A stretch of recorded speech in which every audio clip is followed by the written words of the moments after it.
Imagine you're carrying 7 stones. You've held them so long, your arms forgot what it feels like to be empty. Each stone has a name. One is the toxic environment you won't leave. Another is the harmful pattern you keep repeating.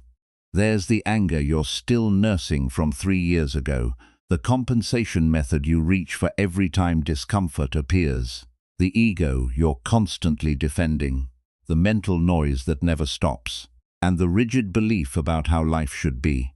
A Buddhist teacher once asked his students to hold stones while he taught.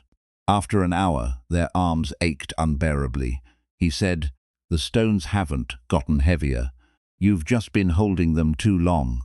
What if freedom isn't about becoming someone else? What if it's simply about releasing what was never yours to carry?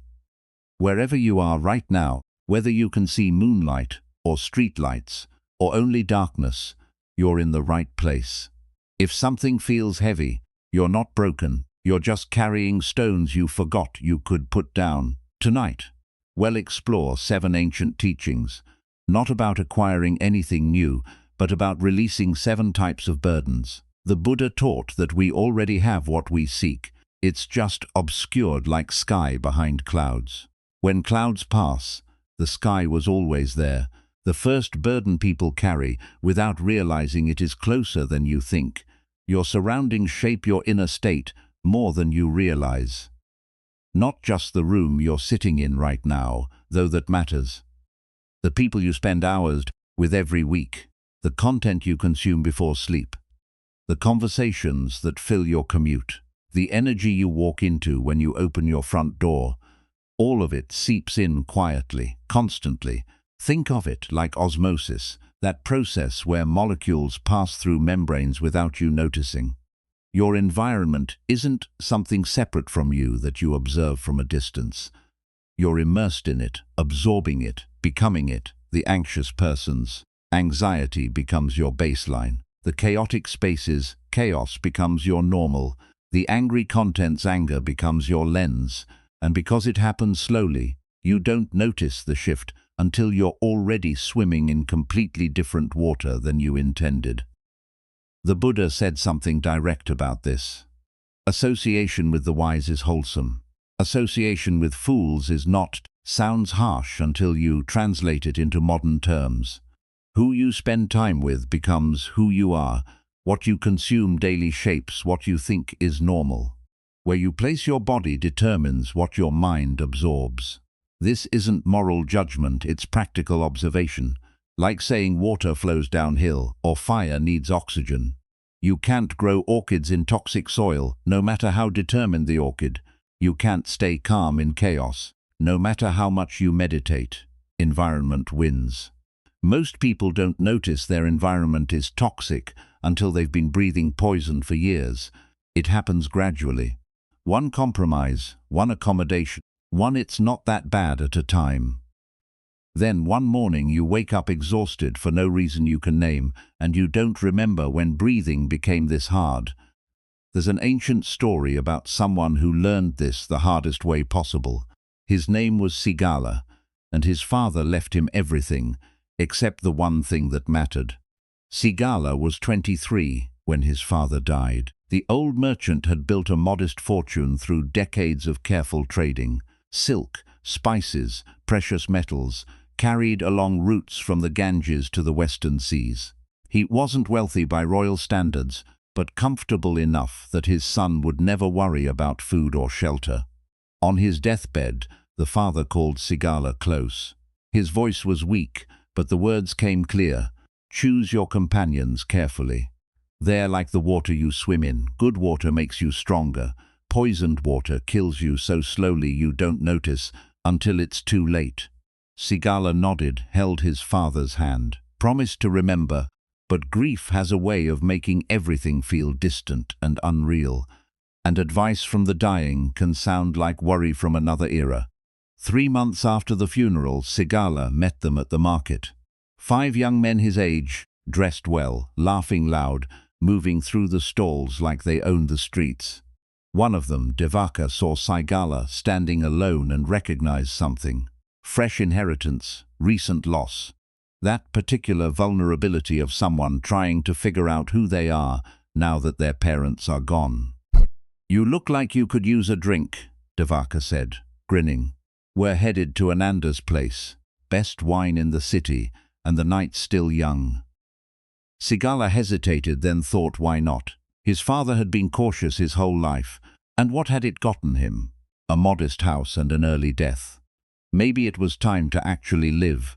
That first night was intoxicating in ways that had nothing to do with wine.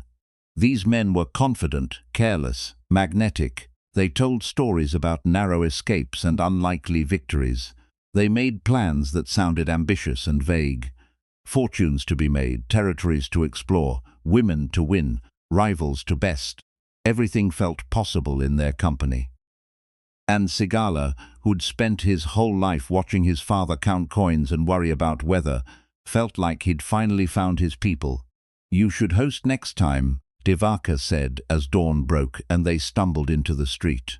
"Your place is bigger than Ananda's, and you've got that courtyard. We could really make a night of it." Sigala agreed before he'd fully considered it. Anything to keep this feeling going, this sense of being alive, being seen, being part of something electric. The gatherings became regular, every few nights, sometimes more. Sigala's home transformed into something his father wouldn't recognize.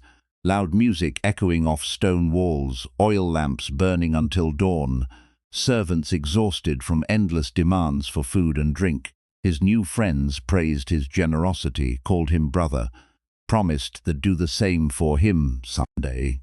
"You're young," they'd say when he occasionally hesitated at the cost of another feast. "Live a little. Money can always be made. But these nights, these are the memories that matter." And it was thrilling for a while, the way they looked at him with approval when he paid for another round, the way strangers knew his name now. "Oh, you're Sigala, the one with the incredible parties." The way emptiness and grief got buried under noise and motion and the constant presence of others. But mornings were different. Mornings meant waking to debris, broken furniture, wine stains on silk cushions, the house reeking of stale smoke and spilled food. Mornings meant headaches and a kind of exhaustion that sleep didn't fix. Mornings meant servants giving him looks he couldn't quite interpret. Pity, maybe, or disappointment, or just the tiredness of people who'd been up all night cleaning other people's messes. And mornings meant looking at the accounts his father had kept so carefully, watching the numbers shrink week by week, month by month, the inheritance bleeding out faster than he'd imagined possible. 6 months in, Sigala tried to slow down. "Maybe we take a break this week," he suggested when Devaka arrived at his door. "I need to sort out some business matters." Devaka's face shifted just slightly, just for a moment before the grin returned. "Business matters? Come on, that can wait. Ananda brought musicians from the north, and there's this woman. You have to see her dance. Don't turn boring on us now." The words stung more than they should have. Boring, like his father. Cautious, worried, missing out on life's richness. So Sigala pushed his concerns aside and opened his door wider. Let the noise flood back in, drowned his doubts in wine and company, and the desperate need to not be left behind. A year passed, then another 6 months. The inheritance that was supposed to last a lifetime was nearly gone. Sigala's health had declined in ways he kept trying to ignore. Weight loss, persistent cough, sleep that never felt restful, no matter how many hours he managed. The house showed wear that no amount of cleaning could hide. Cracks in the courtyard stones, furniture held together with rope, walls that needed repair he couldn't afford. His clothes hung loose on a frame that used to be solid. His hands shook slightly in the mornings before the first drink steadied them. He'd started avoiding mirrors, because the face looking back belonged to someone older, hollower, more desperate than he remembered being. And his friends were always there, always suggesting one more gathering, one more gamble, one more investment in a venture that would definitely pay off this time. Always reassuring him that things would turn around, that he just needed to relax. that his worry was what was really holding him back. Until the morning he woke to silence, complete silence. No voices in the courtyard, no servants moving through rooms, no friends sleeping off the previous night's excess. Sigala walked through his house in growing confusion. The servants had left, he'd been unable to pay them for weeks, and they'd finally given up. The last of the valuable furnishings were gone, sold or stolen. He couldn't tell which anymore, and his friends, the brothers who'd promised they'd always be there, had vanished like morning fog when the inheritance finally dried up completely. He stood in what used to be his father's room, now empty except for dust and morning light streaming through broken shutters. Broken furniture leaned against walls, unpaid debt notices lay scattered on the floor, and in the crushing silence, his father's last words came back with the weight of prophecy. There, like the water you swim in, Sigala sat down in the debris of his life and wept. Not the easy tears of wine-soaked sentiment, but the deep, shaking grief of understanding exactly how he'd arrived here, each choice suddenly visible in sequence, every time he'd ignored discomfort, every warning he'd dismissed, every moment he'd chosen noise over silence, because silence meant feeling things he didn't want to feel. He'd thought he was choosing freedom. Turns out he'd been choosing a different kind of prison, one that looked like celebration, but functioned like slow drowning. That afternoon, walking through the city in clothes he hadn't washed in days, he encountered an elderly monk. The man looked familiar, one of his father's old friends, someone who used to visit when Sigala was a child. The monk saw him, stopped, studied his face with eyes that seemed to see everything. He didn't ask what happened that was written clearly enough in Sigala's appearance. Instead, he asked something simpler. "What water have you been swimming in?" And Sigala saw it completely. All at once his friends hadn't corrupted him, they'd simply been themselves, and had chosen to swim in their water. The environment hadn't been neutral, it had been poison, and had drunk it willingly, day after day, until poison felt normal and health felt foreign. The monk didn't lecture, didn't offer solutions or strategies or 10 steps to rebuild your life. Just waited while Sigala stood there, absorbing the full weight of his father's wisdom, now earned through experience instead of received as advice. Sigala finally said. The monk nodded. Then find it. What happened next took years. Not because changing environment is complex, but because Sigala had to rebuild everything. Work, home, health, reputation, the basic capacity to trust his own judgment. He moved to a smaller dwelling in a quieter part of the city. Found work that required showing up daily, being reliable, earning trust slowly. Started spending evenings with people who went to bed at reasonable hours and woke up without regret. Stopped going places that made him feel depleted by morning.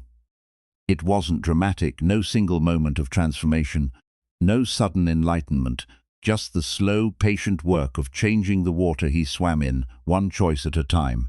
And gradually, so gradually he barely noticed until he looked back.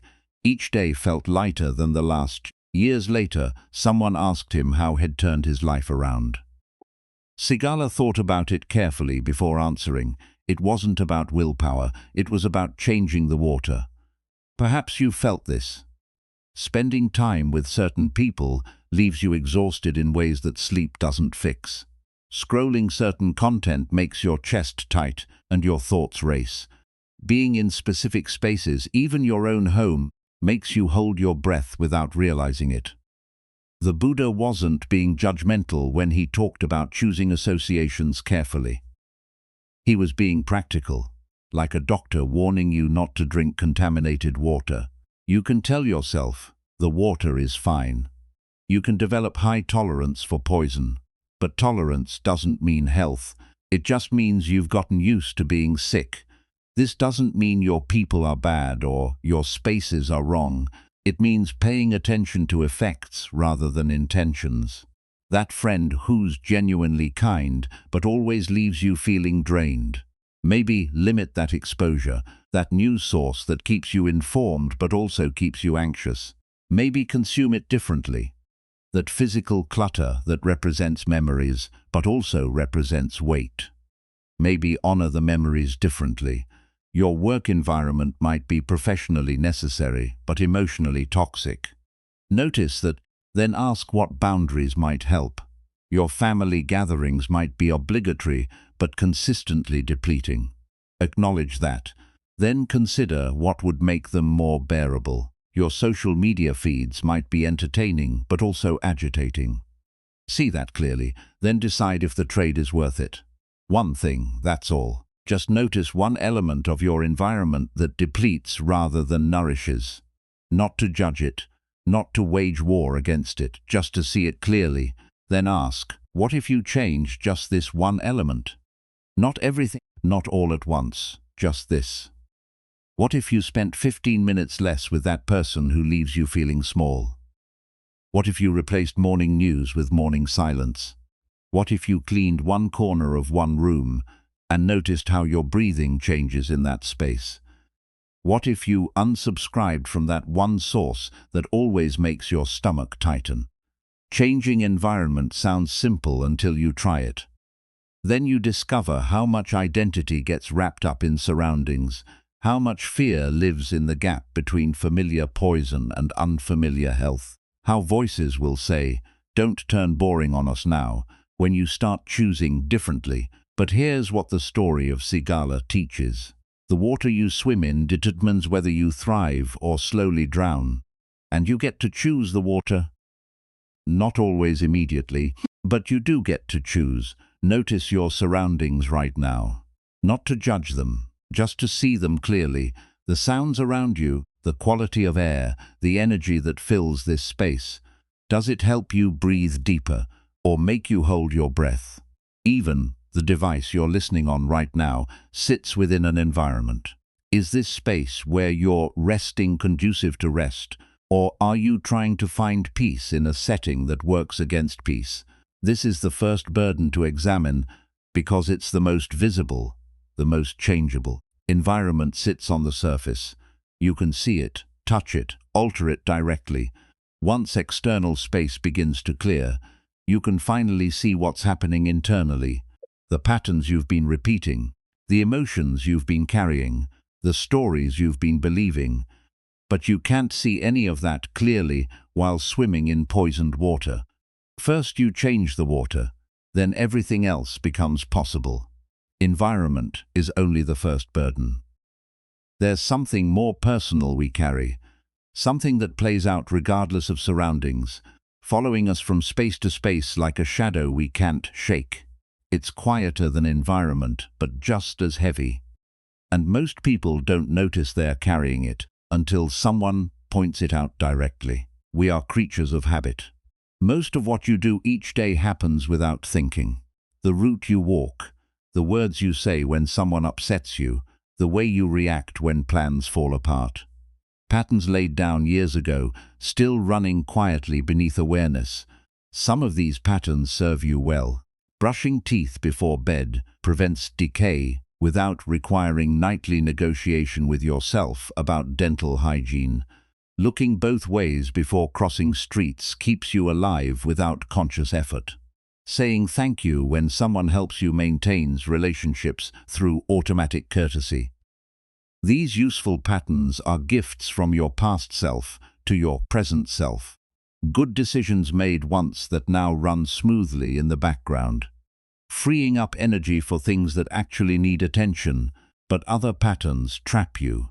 Reaching for your phone the moment anxiety surfaces. Speaking harshly to people you love when you feel hurt. Eating until uncomfortably full when emotions become intense. Avoiding difficult conversations until they become a crisis. Saying yes when you mean no because disappointing others feels unbearable. These patterns formed for reasons, usually good ones, at the time. The child who learned to stay quiet during parents' arguments developed a pattern. Conflict means danger, silence means safety. That pattern protected them, but now they're 40, and that same pattern means they can't speak up when colleagues take credit for their work. can't ask for what they need in relationships, can't defend themselves when treated unfairly. The protection became a prison. The thing that saved you at 7 now restricts you at 40. But it keeps running because patterns don't ask permission, they just repeat. The tricky part is that harmful patterns rarely announce themselves as harmful. They disguise themselves as virtue, necessity, identity.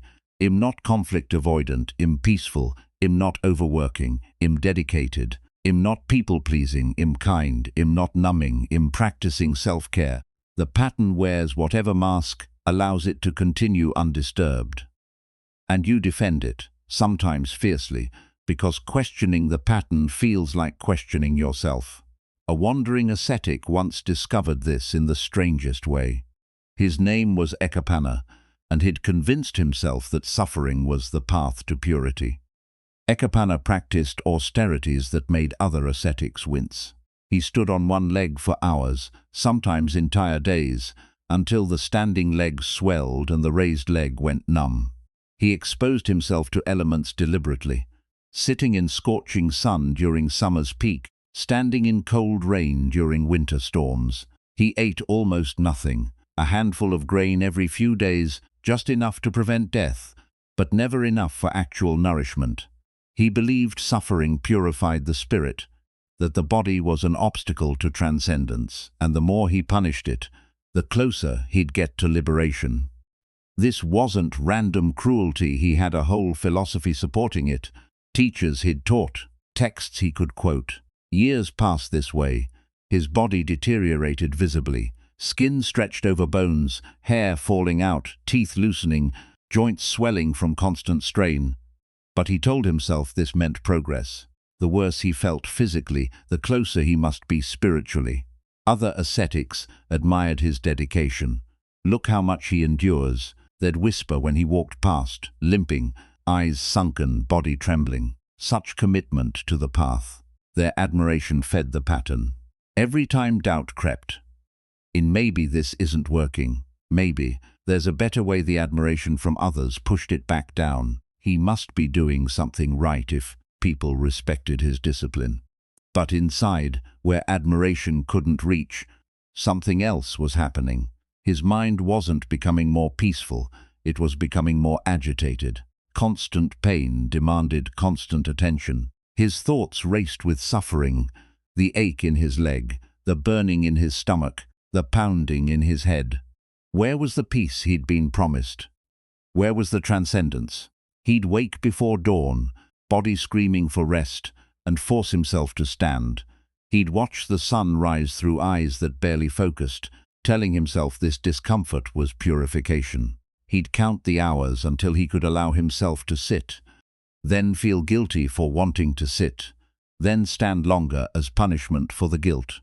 A recurring thought started appearing. Just a little more suffering, then it'll be pure. Another month of this, another year, another decade. Surely there was a threshold where enough suffering would flip some internal switch and peace would flood in. So whenever doubt arose, he intensified the austerities. Not working yet? Try harder, stand longer, eat less, endure more. The pattern was established. Discomfort with the practice meant the practice needed intensifying, not questioning. Any sign that something was wrong became proof that he wasn't trying hard enough. 10 years into this, Ekapanna's body finally gave out. He was walking between villages, trying to walk, really more stumbling, when his vision went dark at the edges and his legs folded beneath him. He collapsed on the side of the road, too weak to stand, barely conscious. A village woman found him there. She'd been returning from the market with supplies, and nearly stepped on what she thought was a pile of discarded rags before realizing it was a person. She knew who he was, the ascetic everyone whispered about, the one practicing such severe austerities. She also knew, looking at him now, that he was dying. She ran home and returned with a bowl of rice porridge. Simple food, nothing fancy, just rice cooked with water and a pinch of salt. She knelt beside him and held the bowl out. Ekapanna's eyes focused on the bowl, steam rising from it, the smell of cooked grain. his stomach clenched with desperate hunger, but he turned his head away.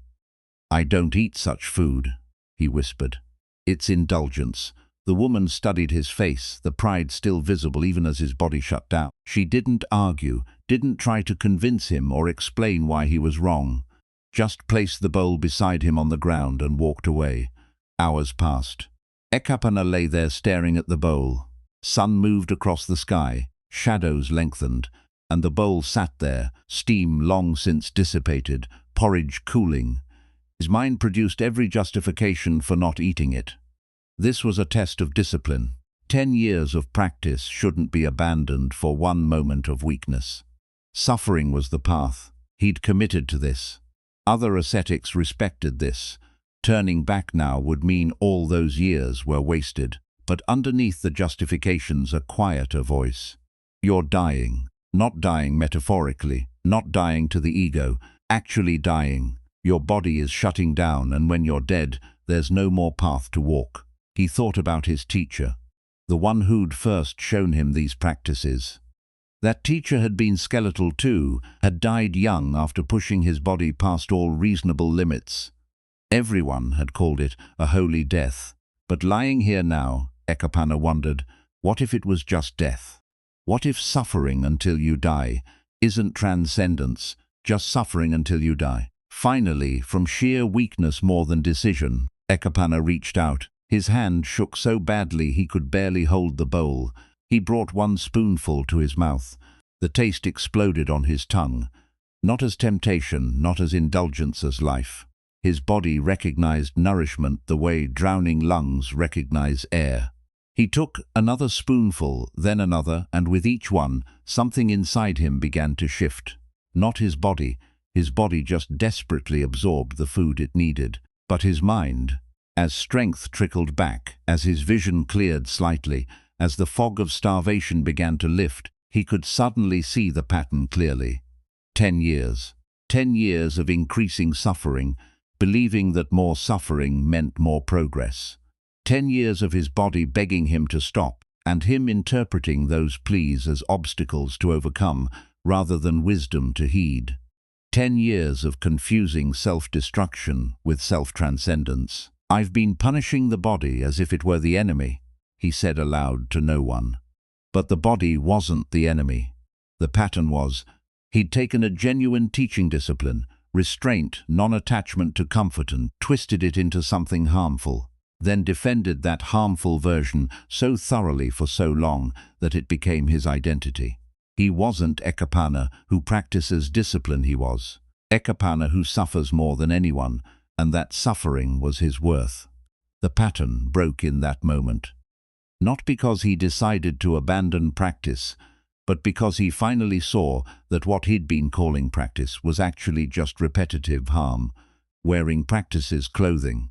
Recovery took months. He stayed in that village, accepting the help he'd spent years refusing. The woman who'd brought the porridge let him stay in a small hut behind her house. She fed him carefully, small amounts at first, gradually increasing as his body remembered how to process food. And Ekapana began a different kind of practice.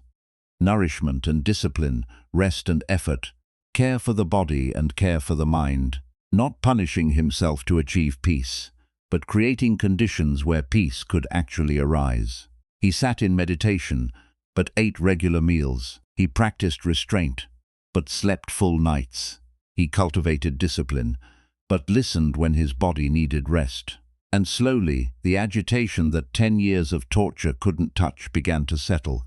Within months, what had eluded him through 10 years of torture arrived through balance. Not the transcendence he'd imagined, something quieter and more stable. Actual peace, not the exhausted numbness he'd been mistaking for peace. Years later, when people asked about his transformation, he said something that confused them. The harmful pattern wasn't the seeking, it was believing harm equaled progress.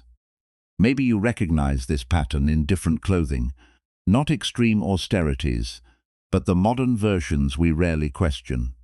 The person who works 70-hour weeks and calls it dedication, ignoring that their health is declining, their relationships are dying, and they're too exhausted to remember why they wanted success in the first place. The pattern says, more work equals more worth. The body says, please stop. The pattern wins, year after year, or the person who says yes to everyone, taking on responsibilities they don't want, helping people who don't appreciate it, exhausting themselves to be seen as kind. The pattern says, other people's needs matter more than yours. The exhaustion says, this isn't sustainable. The pattern wins, relationship after relationship. Or the person who numbs every uncomfortable feeling with whatever's available. Food, shopping, scrolling, substances, business. The pattern says discomfort is the enemy. Avoid at all costs. The growing emptiness says, something's wrong. The pattern wins day after day. Or the person who exercises obsessively, calling it health while ignoring injured joints and depleted energy. Or the person who pursues self-improvement relentlessly, reading every book, attending every workshop, never pausing to notice they're already enough. Or the person who maintains perfect order in their home, while their inner life remains chaotic and unexamined. Each started sensibly, usually as protection or coping. Working hard prevents poverty. Being kind prevents rejection. Avoiding pain prevents suffering. Exercise maintains health. Self-improvement enables growth. Organization creates calm. All true at first when used appropriately. But patterns don't stop when circumstances change, they just keep running. The person who needed to work hard to escape poverty keeps working hard decades after financial security arrived. The child who needed to please difficult parents keeps pleasing everyone decades after leaving home. The teenager who numbed unbearable feelings keeps numbing inner life. That's actually bearable now. The pattern continues past its usefulness because it's become identity, not strategy. This is who I am. This is how I operate. People know me as someone who, and here is what makes patterns so persistent, they feel true. When you're inside the pattern, it doesn't feel like a pattern, it feels like reality. Of course you need to work this hard. Look at all the responsibilities you have. Of course you need to say yes to everyone. What kind of person would you be if you said no? Of course you need to avoid discomfort, who seeks out pain deliberately. The pattern generates its own justification, creates its own necessity. How do you tell the difference between genuine practice and habitual harm? Ask one question. Does it actually create peace? Not immediately. Medicine can taste bitter. Necessary changes can feel uncomfortable at first. But over time, does this pattern lighten your load or add to it? Does it create more space in your life or fill every space with obligation? Does it make you more available to what matters or more defended against everything? Ekapana thought his suffering was bringing him closer to peace, but it was actually making peace impossible. You can't be peaceful when your body is in constant agony. The overworker thinks their dedication is bringing them closer to security, but it's actually making security impossible. You can't feel secure when you're too exhausted to enjoy what you've built. The people pleaser thinks their helpfulness is bringing them closer to belonging, but it's actually making belonging impossible. You can't belong somewhere when you're never showing up as yourself. One pattern worth examining, just one. Notice when triggered, what do you automatically do? Someone criticizes you, do you immediately defend or attack back or shut down? Something goes wrong. Do you reach for your phone or food or blame? You feel anxious. Do you work harder or people please or withdraw? Watch the automatic response without judging it, then ask, does this genuinely solve the problem or just temporarily numb it? Does it make tomorrow easier or harder? Does it create the conditions for peace or just create the illusion of control? What if that pattern isn't you? What if it's just something you learned a long time ago and you can unlearn it? Not easily, not overnight, but possible. Sit with this gently for a moment. No judgment about whatever pattern you're seeing. These patterns served you once. They kept you safe when you needed safety, helped you cope when you needed coping, got you through situations that required exactly that response. Honor that. The child who learned to stay quiet during conflict, that pattern probably prevented harm. The teenager who learned to work obsessively, that pattern probably created opportunities. The young adult who learned to numb pain, that pattern probably enabled survival. Now you're just asking, do they still serve or just repeat? Does the protection still protect, or has it become its own trap? Is the strategy still working, or has it calcified into identity? Sometimes the hardest part isn't breaking the pattern, it's admitting you've been running one. Because that means all those years of defending it, all those justifications, all those times you said, "This is just who I am." Maybe that wasn't truth, just habit. But here is what Ekapana learned and what you can learn too. Seeing the pattern doesn't erase the past. Those 10 years he spent suffering weren't wasted. They taught him exactly what doesn't work. And that knowledge informed everything that came after. Your years running the pattern weren't wasted either. They brought you here to this moment where you can finally see it clearly enough to choose differently. You've changed your environment, examined your habits. The external shifts are happening. Now comes the internal work. The burdens carried not in your surroundings, but in your responses, your reactions, your automatic patterns of relating to difficulty. The third burden people carry is an emotion so common, so accepted, we barely notice its weight. It feels like strength, sounds like justice, masquerades as self-respect. But it's actually just another stone you've been holding too long, and your arms are tired. Anger feels like strength, like finally standing up for yourself, defending your boundaries, refusing to be walked over anymore. It feels like fire in your chest, clarity in your mind, righteousness fueling your words. It feels like power, but it's actually exhaustion wearing power's mask. Every moment you spend in anger, your body floods with stress hormones. Your heart rate increases, blood pressure rises, digestion shuts down, your immune system weakens. This isn't metaphor or spiritual teaching, it's physiology. Anger costs you physically every single time you indulge it, and the psychological cost runs even deeper. Anger narrows your vision until you can only see the offense, the injustice, the person who wronged you. It hijacks your attention, occupying mental space you need for everything else. Work, relationships, rest, joy. Try reading a book while furious. Try being present with your children while rehearsing an argument in your head. Try sleeping while rage loops through your thoughts like a song you can't stop hearing. The Buddha said it plainly. Holding on to anger is like grasping a hot coal with the intent of throwing it at someone else. You're the one who gets burned. Notice what he didn't say. He didn't say anger is wrong, or that you shouldn't feel it, or that feeling anger makes you a bad person. He said holding on to it burns you. The feeling arises naturally when you're hurt or threatened. That's just being human. The question is what you do with it once it arrives. This teaching gets misunderstood in two directions. Some people here don't hold anger and think it means suppress it, deny it, pretend you're not angry when you clearly are. That's just a different trap. Suppressed anger doesn't disappear. It just goes underground and emerges sideways as passive aggression, chronic resentment, mysterious illnesses your doctor can't quite diagnose. Other people here don't hold anger and think it means you have to immediately forgive everyone, accept all mistreatment, become a doormat for anyone who wants to walk on you. Also not what the teaching means. The Buddha was talking about something more subtle, transforming your relationship with anger, not pretending it isn't there, not acting it out immediately, but seeing it clearly enough that you're no longer controlled by it. A nobleman once learned this through the cruelest test imaginable. His name was Paduma, and everything he'd built, reputation, relationships, safety itself, was stripped away by lies.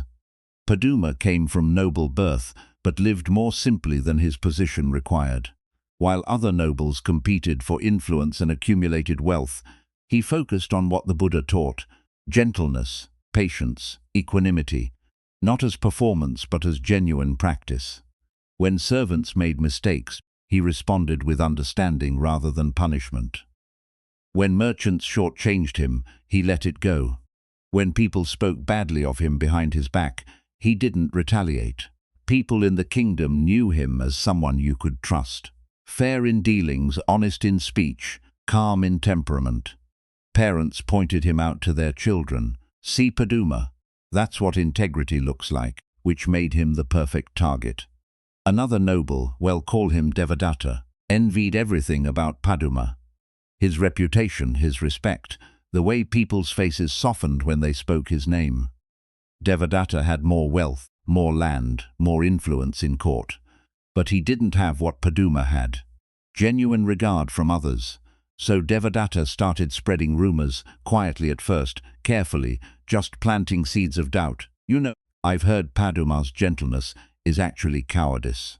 Someone told me he avoids conflict because he can't handle it, not because he's noble. I wonder if his simple lifestyle is actually failed ambition disguised as virtue.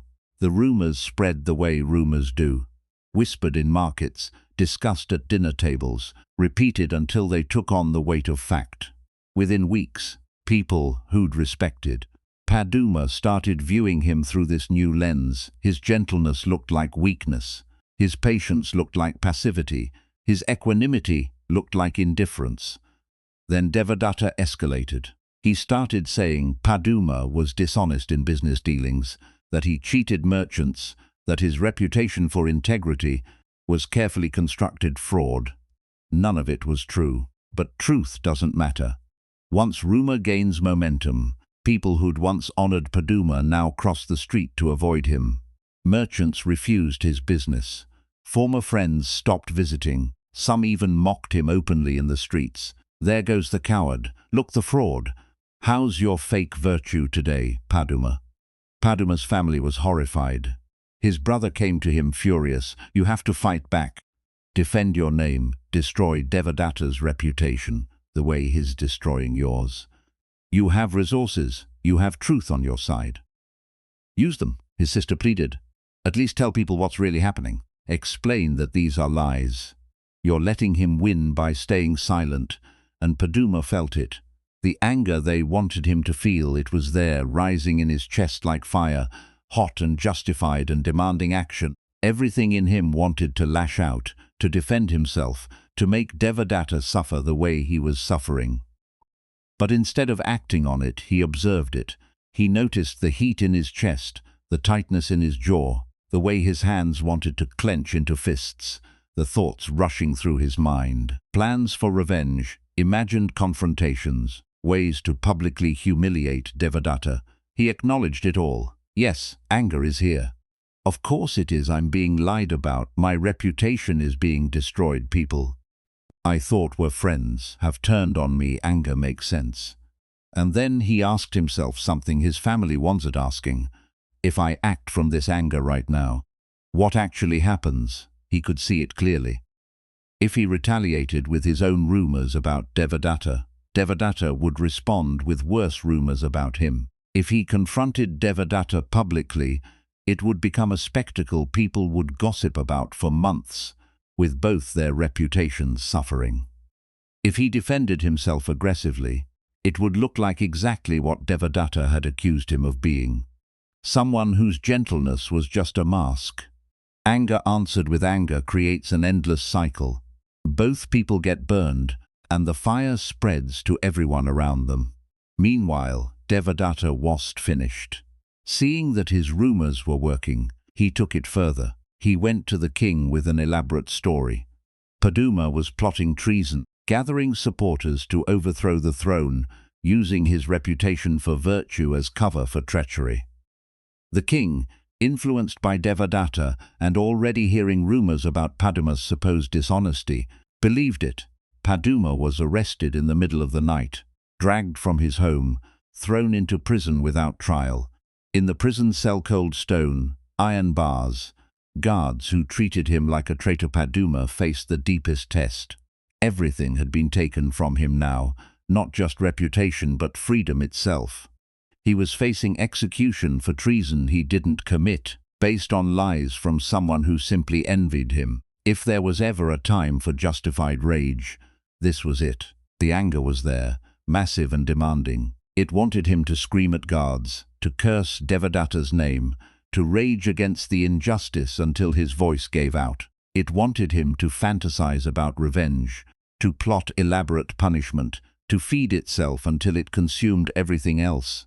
Instead, Paduma practiced, not as a spiritual performance, not to prove anything to anyone, just because the alternative was drowning in rage, and he could see exactly where that led. When anger arose, he observed it, noted it like weather passing through. Anger is present. There's heat, there's tightness, there are thoughts about revenge. He didn't try to make it go away, didn't fight it or suppress it or judge himself for feeling it, just acknowledged its presence without feeding it, without rehearsing grievances, without building elaborate stories about what he'd do to Devadatta if given the chance. And gradually, not quickly, not easily, but gradually the anger lost its power. Like a fire without fuel, it burned itself out. Not because he pretended the injustice didn't hurt, not because he convinced himself it was fine to be falsely imprisoned, but because he saw clearly. Anger doesn't correct injustice, it just adds suffering to suffering. He could be angry about being lied about and imprisoned for lies, or he could just be imprisoned for lies. Both situations were terrible, but one was bearable and one wasn't. Days turned into weeks. Paduma sat in his cell practicing equanimity, while his family frantically worked to prove his innocence. Other prisoners watching him couldn't understand it. How are you so calm? Don't you want revenge? Wanting revenge would hurt me. Not Devadatta. Paduma would say he's already done his damage. Why should I finish his work by poisoning myself from the inside? Eventually truth emerged, the way truth sometimes does, through channels completely unrelated to Paduma or his family. A merchant Devadatta had also wronged came forward with evidence of his schemes. Another noble Devadatta had attempted to manipulate testified to his methods. The pattern of lies became visible, and suddenly the king saw what he'd missed. Paduma was released. Reputation was restored. The king publicly apologized. Devadatta was arrested, imprisoned in the same cell Paduma had occupied. People gathered around Paduma, celebrating his vindication, but their celebration felt strange to him. They wanted revenge, wanted Devadatta punished severely, wanted justice that looked like suffering equal to what Paduma had endured. Someone asked him directly, "How did you endure such injustice without hatred? How did you not rage against Devadatta every day in that cell?"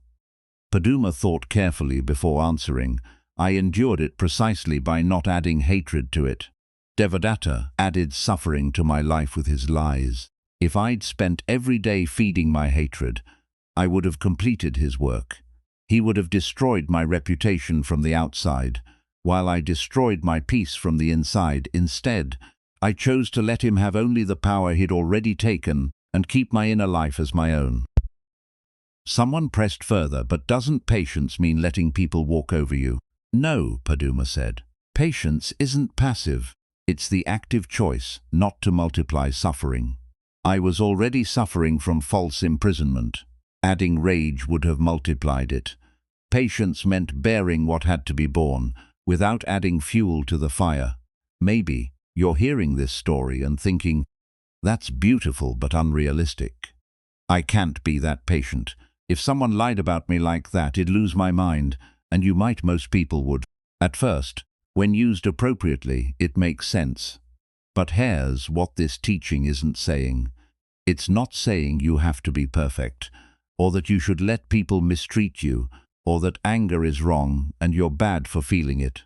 Paduma didn't approve of Devadatta's lies. He didn't think imprisonment was fine. He didn't pretend the injustice wasn't happening. He just chose not to poison himself with rage while he was already dealing with the poison of lies. Think about a time someone truly wronged you.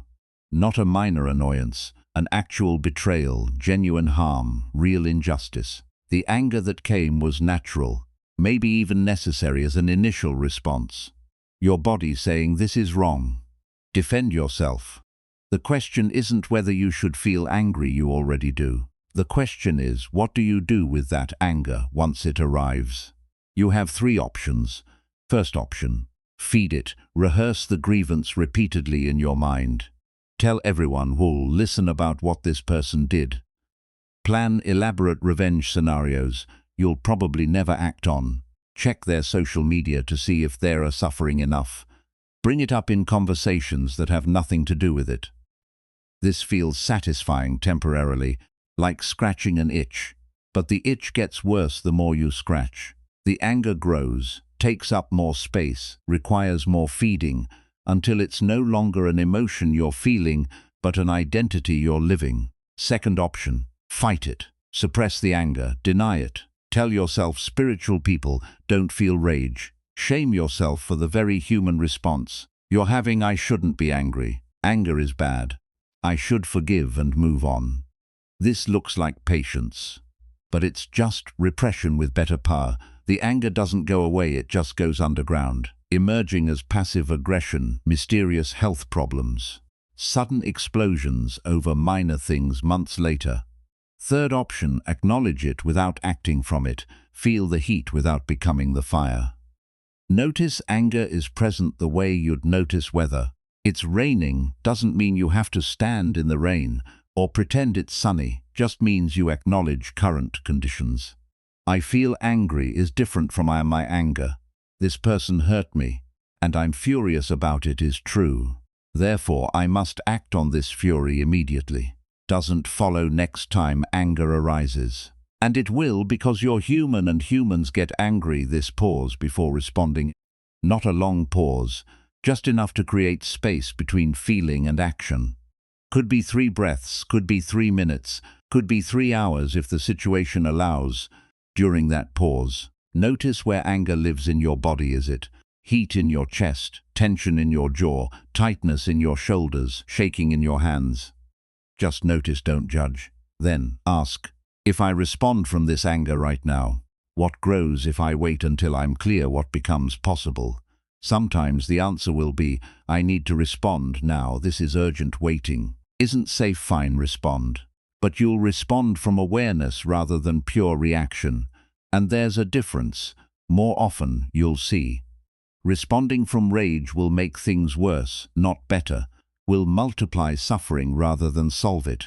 Will burn me along with whatever I'm trying to throw this hot coal at. This isn't about being perfect. You'll still get angry, still sometimes react before you've paused. Still feed the anger occasionally when you meant to just acknowledge it. The practice isn't perfection, it's reducing the damage you cause yourself with your own rage. Take a breath right now. This is a difficult teaching, maybe the hardest so far, because patience with others requires patience with yourself. First, notice, how do you speak to yourself when you make mistakes? When you fail at something, miss a deadline, say something stupid, hurt someone unintentionally, what's the inner voice like? Is it harsh, cruel, more vicious than you'd ever speak to anyone else? That's where patience practice actually begins, not with the person who cut you off in traffic or the colleague who took credit for your work. With yourself, in the privacy of your own mind, in how you treat your own mistakes and limitations. You've released your toxic environment, examined your harmful patterns, and now you're beginning to transform your relationship with anger. These are visible burdens, heavy ones you can feel when you're carrying them. But there's a subtler burden many people carry without even knowing it's there. It disguises itself so cleverly as a solution that we rarely recognize the trap. It promises satisfaction while delivering only more hunger, and it's probably operating in your life right now, quietly beneath awareness. Modern life creates a specific kind of void, not the dramatic emptiness of tragedy or loss, but something quieter, more persistent, a chronic, low-level dissatisfaction that most people learn to live with, the way you learn to live with background noise.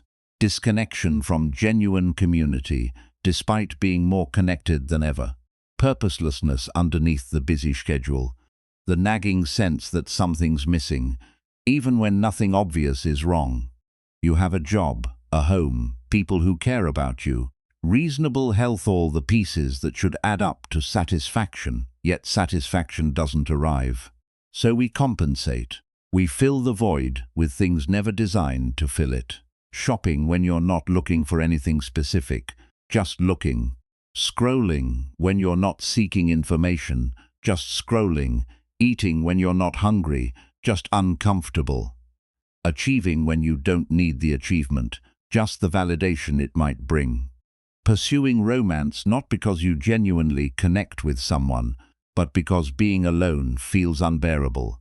Staying constantly busy because stopping means feeling things you'd rather not feel.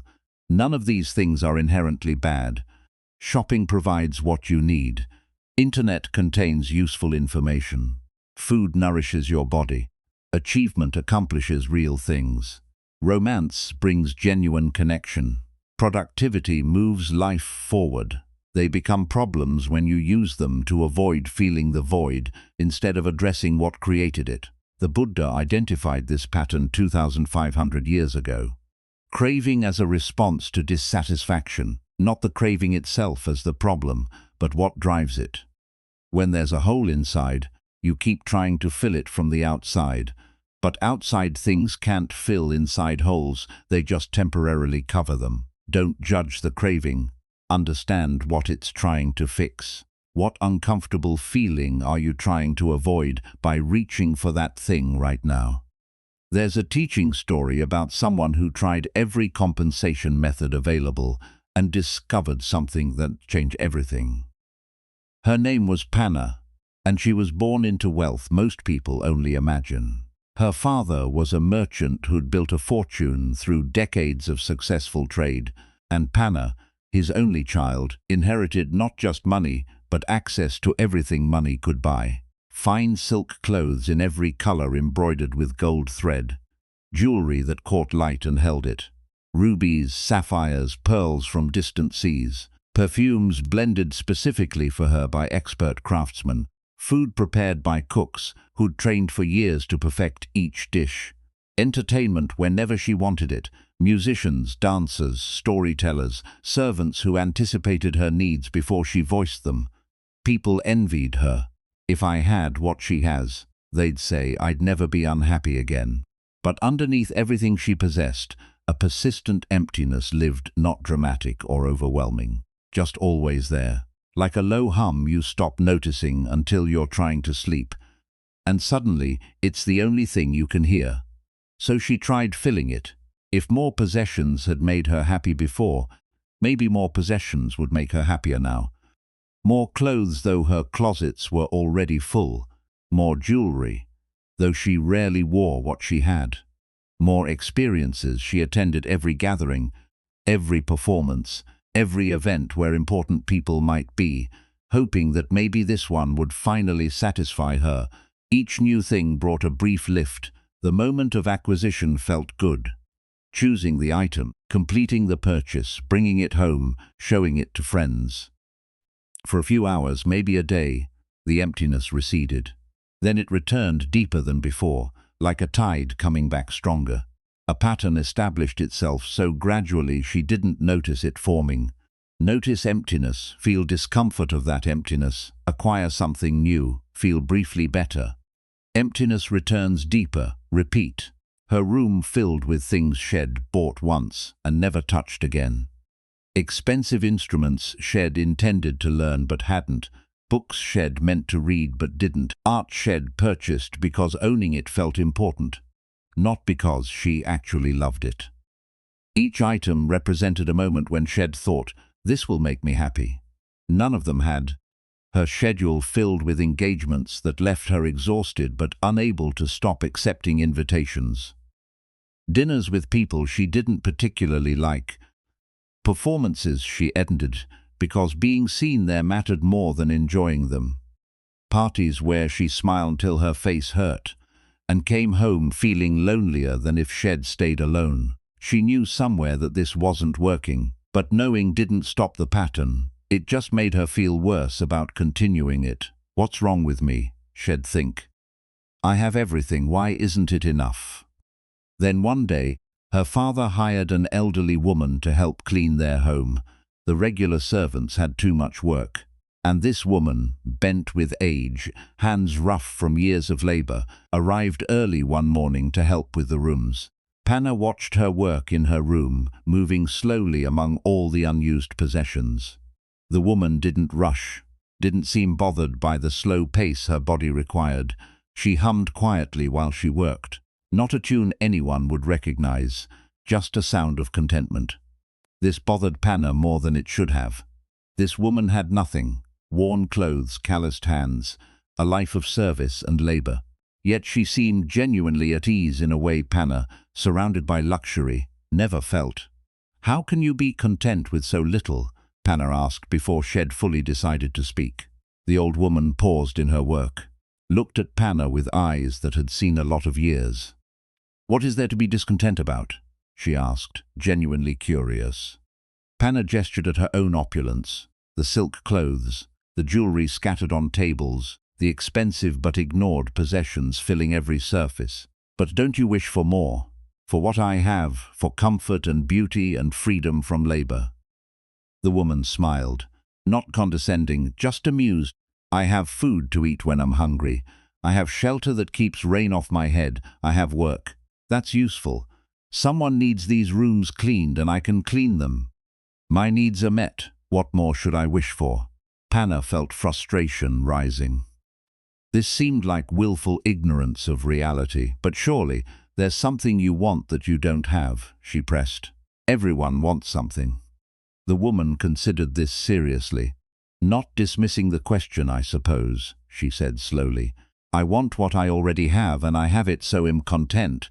This confounded Panna completely. It sounded like circular logic, a trick of words that didn't mean anything real. You can't want what you already have. Wanting means lacking, means reaching for what's absent. But over the following weeks, as the woman continued working in their home, Panna found herself watching her, studying the way she moved through her day with steady energy that never spiked into excitement or dropped into despair. The way her face looked peaceful, even when doing tedious work.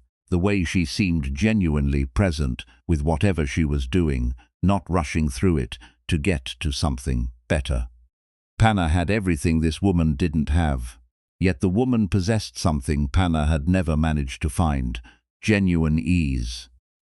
One evening, sitting alone in her room surrounded by possessions she'd acquired to fill the emptiness, Panna finally saw it. Contentment wasn't the result of fulfilling endless wants. It was seeing that enough was already here. Not resignation. Guess this is all. I get recognition. This is actually sufficient. The void she'd been trying to fill with more clothes, more experiences, more approval, more everything. What if it wasn't actually a void? What if it was just space? Open space for being, for existing without constantly needing to acquire or achieve or become something other than what she already was. She began practicing something simple before acquiring anything, whether an object, an experience, an engagement. She'd pause and ask, is this a genuine need or compensation for an uncomfortable feeling? If it was a genuine need, she needed new shoes because old ones were worn through. She needed food because she was hungry. She'd get it without guilt. But if it was compensations, she wanted new shoes because feeling inadequate, and new shoes temporarily fixed that. She wanted food because loneliness felt unbearable, and eating numbed it. Try something radical. She'd feel the uncomfortable feeling instead of running from it, just for 60 seconds, just to see what happened. The first time she tried this, it felt nearly impossible. The emptiness arose, sharp and demanding. Her hand reached for her purse automatically, ready to go acquire something, anything. But she stopped herself, sat with the emptiness, felt it fully without trying to fix it. 60 seconds felt like an hour. The emptiness sat in her chest, heavy and uncomfortable, but it didn't destroy her. It was bearable, just barely. If she didn't fight it, And underneath the emptiness, she noticed something she'd never let herself notice before.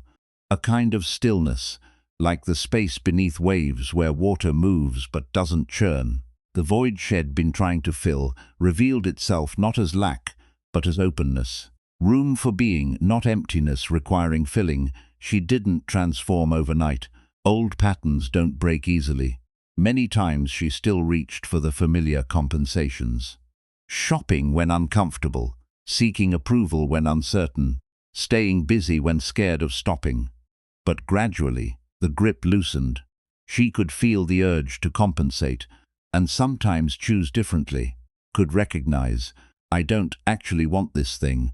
I just want to not feel what I'm feeling, and let the urge pass without acting on it. Months later, the old cleaning woman was working in her room again. Panna, sitting quietly rather than rushing to another engagement, watched her move with that same peaceful presence. I think I understand now, Panna said. What you said about wanting what you already have. The woman looked up, smiled. What changed? I stopped trying to fill the space, Panna said. Turns out it was never empty. Maybe you recognize this pattern wearing different masks. This teaching gets misunderstood as anti-pleasure or pro-deprivation. Like the Buddha wants everyone living in bare rooms, eating only rice. Not what it means. Panna didn't become an ascetic after her realization. She still wore nice clothes and ate good food and attended gatherings with friends. She just discovered the difference between enjoyment and compensation. Enjoyment is genuine appreciation of what is. The meal tastes good. You're hungry. Eating satisfies that hunger. That's wholesome. You see something beautiful and pause to appreciate it. That's wholesome. You spend time with people you genuinely like. That's wholesome. Compensation is attempting to fill an inner void with outer things. You're not hungry, but you eat because loneliness feels unbearable and food temporarily numbs it. You don't need anything, but you shop because feeling inadequate is painful. Acquiring things briefly makes you feel better. You don't want to go out, but you do because sitting alone with your thoughts is terrifying. Same action: eating, shopping, socializing, completely different motivation, completely different result. Modern culture is literally designed to keep you compensating. Every advertisement tells you, you're insufficient without this product. Every algorithm promises the next video will finally satisfy you. Every upgrade, every new feature, every limited time offer says the same thing. You're not enough as you are, but this purchase might fix that. And it works because we believe it. Not consciously. Consciously you know that buying new shoes won't solve your existential crisis. But the compensation pattern runs deeper than conscious thought. It operates automatically. Discomfort arises, reach for familiar fix. Discomfort temporarily recedes, pattern reinforced. Notice the distinction in your own life. Eating a meal because you're hungry and food tastes good. That's eating. Eating to avoid feeling lonely or bored or anxious. That's compensation. Buying something you'll genuinely use and enjoy. That's a purchase. Shopping to feel temporarily better about yourself. That's compensation. Checking your phone because someone messaged you. That's communication. Scrolling because you can't sit with your own thoughts for 30 seconds. That's compensation. Working because the work matters and you're engaged with it. That's productivity. Working constantly because stopping means facing things you'd rather avoid. That's compensation. The action looks the same from outside. The difference is internal. What's driving it, what it's trying to fix, what it actually accomplishes. What do you reach for when uncomfortable feelings arise? Not to judge yourself for it. Everyone has compensation methods. They're how we survive difficulties we weren't equipped to handle differently, just to see it clearly, to notice the pattern operating instead of being operated by it without awareness. Then experiment. Next time the urge arises to shop, to eat, to scroll, to work, to seek approval, whatever your particular method is, pause, just for 60 seconds. Feel the uncomfortable feeling you're trying to avoid. Not forever, not as a test of endurance. Just long enough to notice the discomfort is bearable. Unpleasant, yes, but bearable. And underneath it there might be something worth paying attention to. Maybe loneliness is pointing to a need for genuine connection, not distraction. Maybe anxiety is pointing to something actually wrong that needs addressing, not numbing. Maybe boredom is pointing to a lack of genuine engagement with life, not a need for more entertainment. Or maybe there's just space there. Open, available space that doesn't need filling, just allows being. What if your compensation methods aren't personality traits, but just habits responding to difficulty? I'm a stress eater sounds like identity, but it's really just when stressed I learn to eat for comfort. That's a habit, not your nature. Habits can change from a workaholic. Sounds like identity, but it's really when uncomfortable feelings arise. I learned to stay busy. That's a pattern, not who you are. Patterns can shift. I'm addicted to my phone. Sounds like identity. But it's really when bored or anxious I learn to scroll for relief. That's a compensation method, not your essence. Methods can be replaced. This teaching requires gentleness you might not be used to offering yourself. We've all developed compensation methods. They helped us survive situations where we didn't have better tools. The teenager who learned to cope with family chaos by staying busy at school, that pattern served them. The adult still staying busy 20 years later when there's no chaos to escape. The pattern is just repeating now, no longer serving. Now you're asking, do they still serve or just distract? Do they genuinely satisfy or just temporarily cover what needs attention?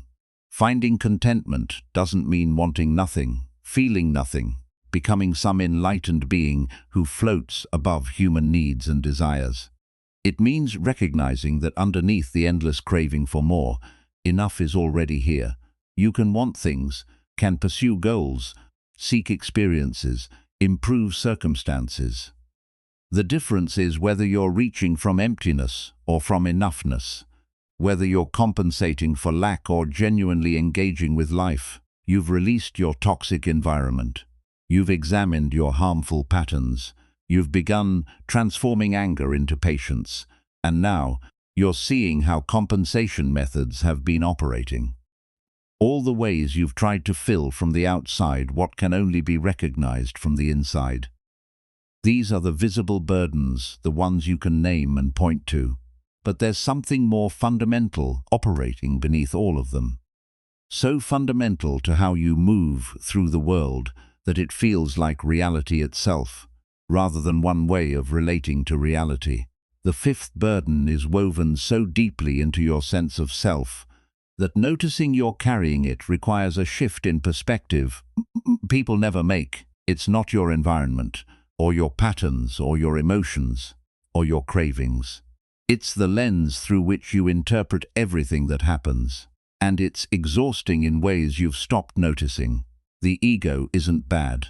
It's a survival mechanism that helped our species evolve. The capacity to distinguish self from other, to protect your interests, to maintain boundaries, are useful functions. You need some sense of self to navigate the world without dissolving into whatever's around you. The problem isn't having an ego, it's making yourself the center of every experience. Taking neutral events personally, filtering everything through the lens of, how does this affect me? Someone cuts you off in traffic. How dare they disrespect me like that? Not they're in a hurry, or they didn't see me, it's a personal attack against you, specifically a friend. Doesn't text back. What did I do wrong? Not they're probably busy. It's about you, your worth, what you failed at. A colleague gets promoted. Why not me? Not good for them. It's about how you're being passed over, undervalued, unfairly treated. Everything filtered through this narrow aperture of self-concern. Every experience processed first through. What does this mean about me? It's exhausting. Makes you fragile, reactive, constantly vigilant for threats to your importance. You can't rest because everything might be about you, and you have to be ready to defend yourself against slights, real and imagined. The weather affects your mood. Not because weather affects everyone, but because rain specifically ruined your plans. Traffic delays make you furious, not because delays are universally frustrating, but because you're being personally obstructed. Someone's distraction feels like rejection, because their attention should be on you. This constant self-referencing creates a particular kind of suffering the Buddha identified clearly. Not the suffering of pain or loss, those happen to everyone. The suffering of making everything revolve around a self that feels perpetually under siege. The Buddha's teaching isn't to destroy the ego. That's impossible and unhealthy. It's to shift the center from self to interconnection, to see that you're one point in a vast web of beings, not the center being attacked by the universe. A woman once discovered this shift through the most devastating loss imaginable. Her name was Latukika, and before tragedy forced change, her entire world revolved around protecting what was hers. Latukika lived for her family. Not in the healthy way people live for what they love, but in the anxious way someone guards what they fear losing. Every decision filtered through one question: how does this affect my family's welfare? She was protective to the point of suffocation. Her children couldn't play with certain neighbor kids. Those families weren't careful enough, might introduce bad influences. Her husband couldn't take business opportunities that required travel. Being away from home meant losing control over family safety. Her elderly parents had to follow strict routines. She'd established deviation meant risk she couldn't tolerate. My children must succeed, she'd say. Not, children should be supported. My children. As if other people's children were competitors or threats. My family must be comfortable, she'd insist. Not, families deserve comfort. My family, as if comfort was scarce and had to be hoarded. My reputation must be preserved, she'd worry. Not, honesty matters. My reputation, as if what others thought determined her worth. Her world was small and tightly controlled, with her at the center like a spider in a web. Feeling every tremor, everything outside that circle registered as either irrelevant or threat. Other people's problems didn't matter unless they might affect her family. Other people's joys were neutral unless they somehow diminished her own. Friends found her difficult to be close to because every conversation somehow became about her concerns. If you mentioned your child was sick, she'd talk about how she prevented her children from getting sick.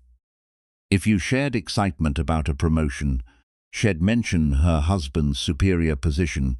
She couldn't celebrate with you or grieve with you, only compare your situation to hers and ensure hers remained superior.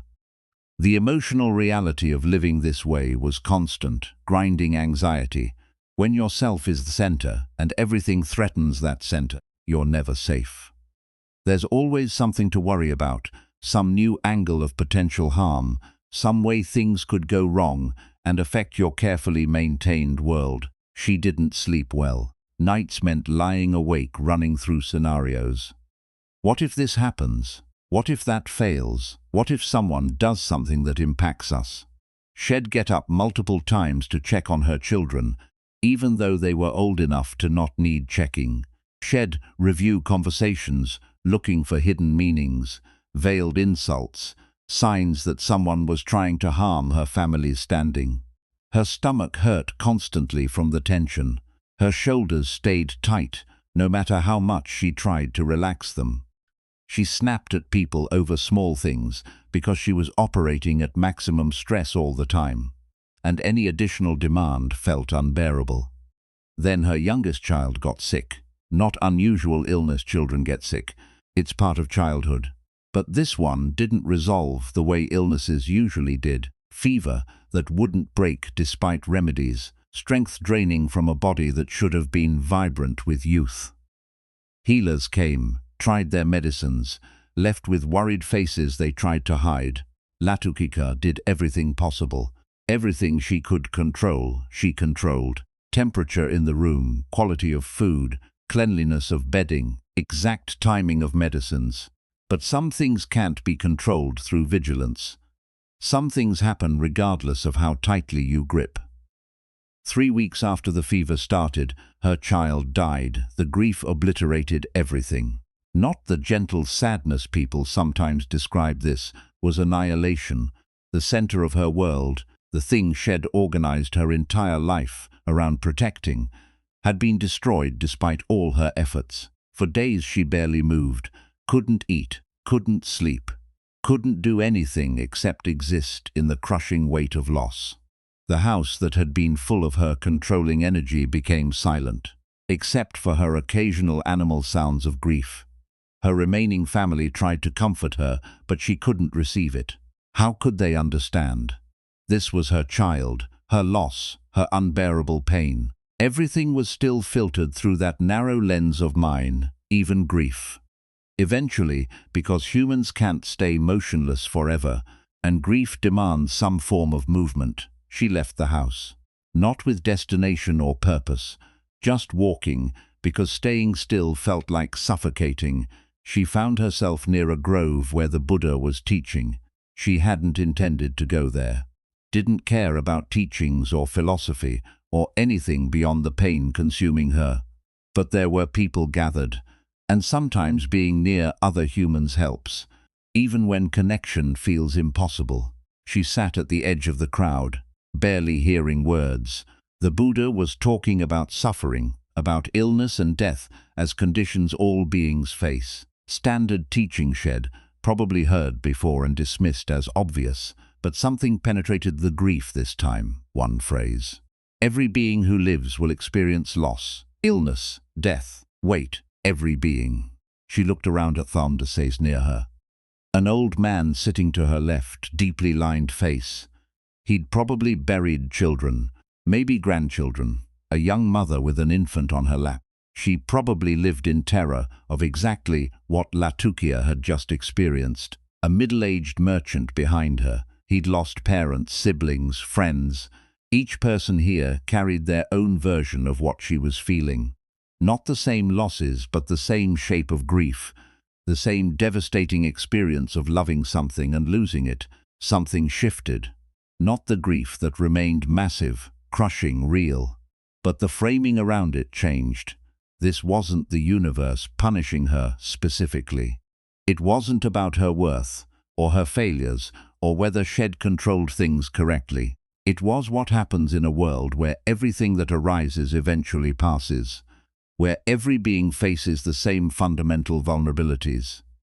Her grief didn't diminish, but the extra weight, the why me, the what did I do wrong.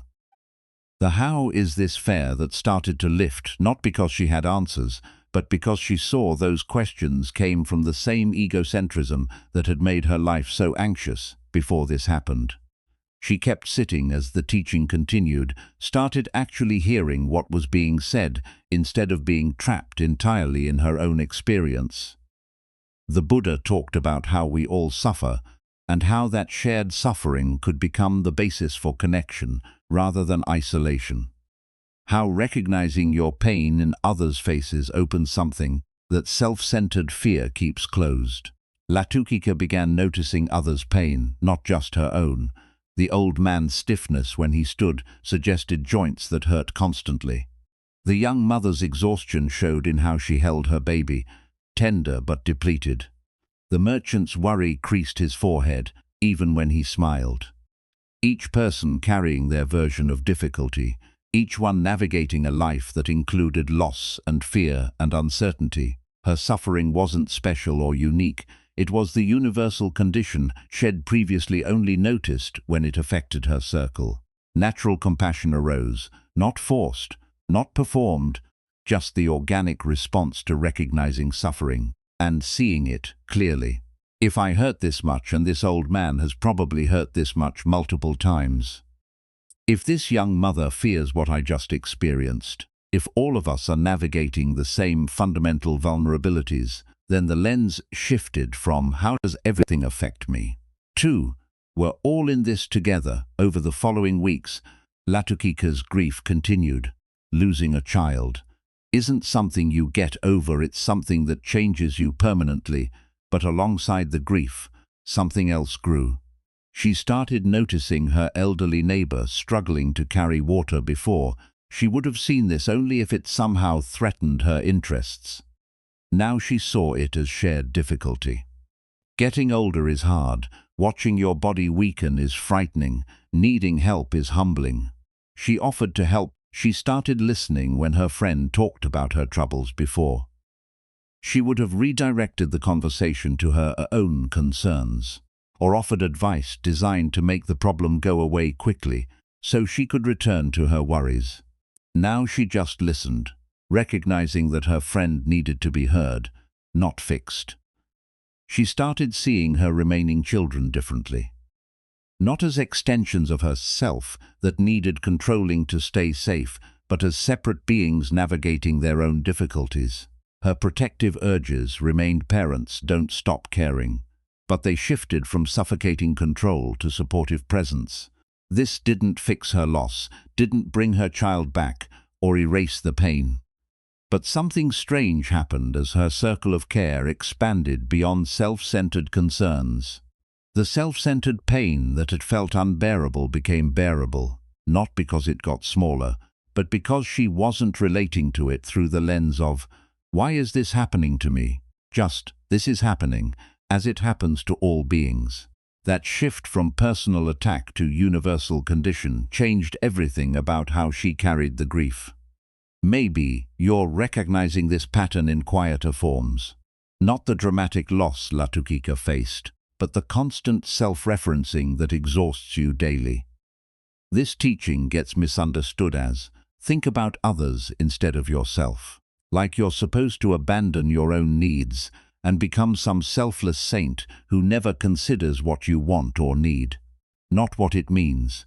The teaching is subtler than that, not replacing one center with another, seeing that there is no fixed center, just an interconnected web where everyone affects everyone else. When you're hurt, the egocentric response is, "This is happening to me." Singular, personal, isolated suffering that proves you're being singled out by the universe for mistreatment.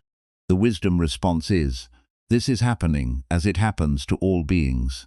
Still acknowledging your pain, not minimizing it, but placing it in the context of shared human experience. This doesn't diminish your pain, actually. Removing the extra layer of why me often makes the original pain more bearable. You're dealing with what's actually happening, instead of also dealing with the story about how you're being personally victimized. Someone wrongs you, the egocentric response. "How could they do this to me?" All the emphasis on me, your hurt feelings, your damaged pride. "How dare they treat you this way?"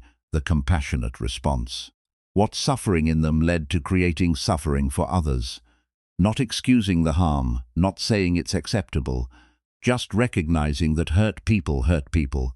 And understanding this doesn't require approval. Both perspectives can coexist. They hurt me, and they probably hurt others too, which suggests they're operating from their own pain. You can hold them accountable and recognize their behavior as a symptom of their difficulty. The difference is, the second perspective doesn't add the extra drama of a wounded ego, doesn't make you the main character in a tragedy where the universe conspires against you specifically. Just recognizes harm happened, needs addressing, and also exists in a larger context of beings creating suffering. Because there's a suffering, there's an important distinction between healthy self-care and egocentrism. Self-care says, "I need rest, boundaries, nourishment," recognizing your genuine needs and meeting them appropriately. This is wise, necessary, not selfish. Egocentrism says, "My needs matter more than everyone else's," demanding special treatment, expecting others to accommodate you while you accommodate no one, making every situation about how it affects you. This creates suffering for you and everyone around you. You can take care of yourself while recognizing others also need care. Can set boundaries while respecting others have boundaries too. Can prioritize your well-being without making your well-being the only thing that matters. Notice egocentrism operating in your daily experience. Count how many thoughts start with I, me, my, mine. Not to judge yourself, just to see the pattern. You might be surprised how much mental energy goes to self-referencing thoughts. Then experiment with reframing just one.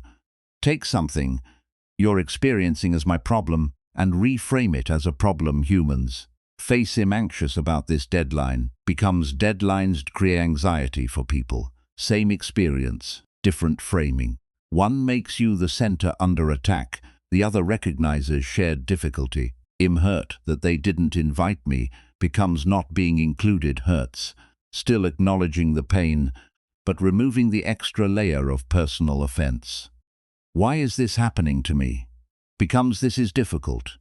As many things are difficult for beings, not minimizing, universalizing. Notice whether this makes the experience heavier or lighter. Often, removing the personal drama actually makes the underlying difficulty more manageable. What if you're not the center being attacked by the universe? What if you're one point in a vast web of beings, all navigating difficulty together? Does that thought create more pressure or less? This teaching asks something genuinely radical. Not be selfless, that's impossible and unhealthy. Trying to erase your needs completely just creates different problems. It asks you to see beyond self as center, without losing sight of self as a valid point in the web. You matter, and you're not the only thing that matters. Both true simultaneously. The paradox is that when you stop defending your ego constantly, you actually become more resilient, not less. When not everything is a personal attack requiring defense, you have energy for what actually needs attention. Rain delays your plans. Why does this always happen to me? After, rain delays plans. That's what rain does. Second framing doesn't make you a victim. Doesn't require taking it personally. Allows you to just deal with what's actually happening. Someone's distracted when you're talking. Before, they don't respect me enough to pay attention. After, they're distracted, probably dealing with something difficult. Second framing doesn't make their behavior about your worth. Allows you to either let it go or address it directly without wounded pride driving the response.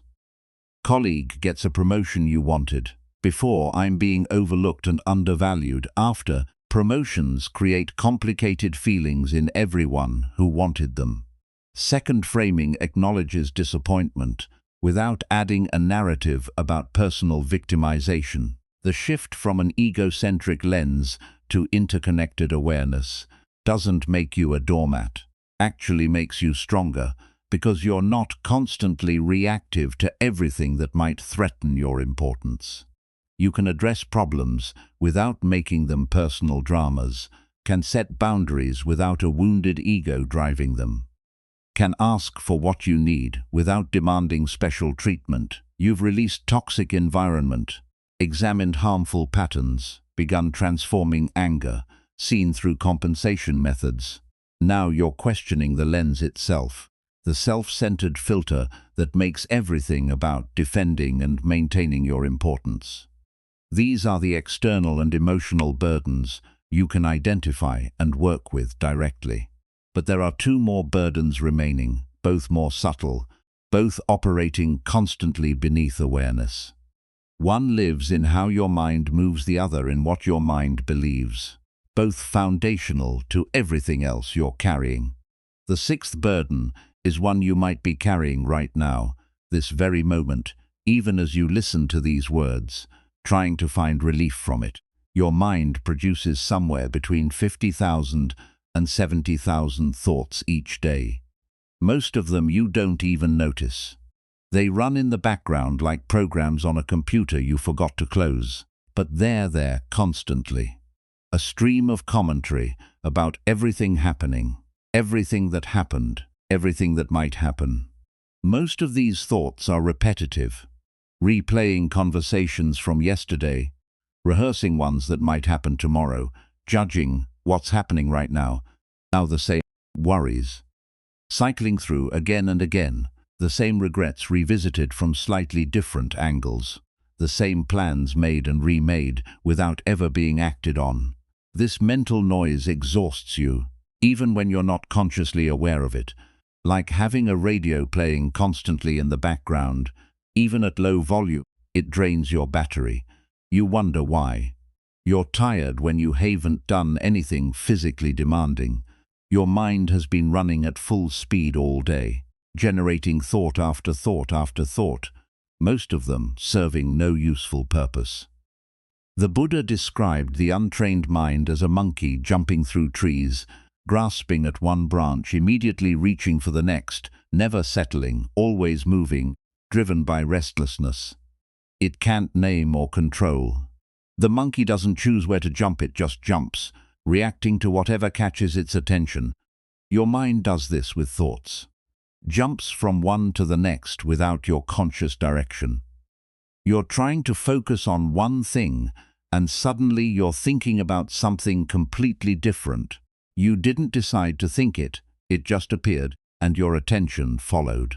Most people assume this is just how minds work, that you have no choice but to be carried along by whatever your mind produces, and in one sense, that's true. Thoughts will arise whether you want them to or not. You can't stop your mind from thinking, any more than you can stop your heart from beating. Meditation changes your relationship with thinking, moves you from prisoner to observer. Meditation isn't about stopping thoughts. That's the most common misconception, and it causes most people to give up before they've really started.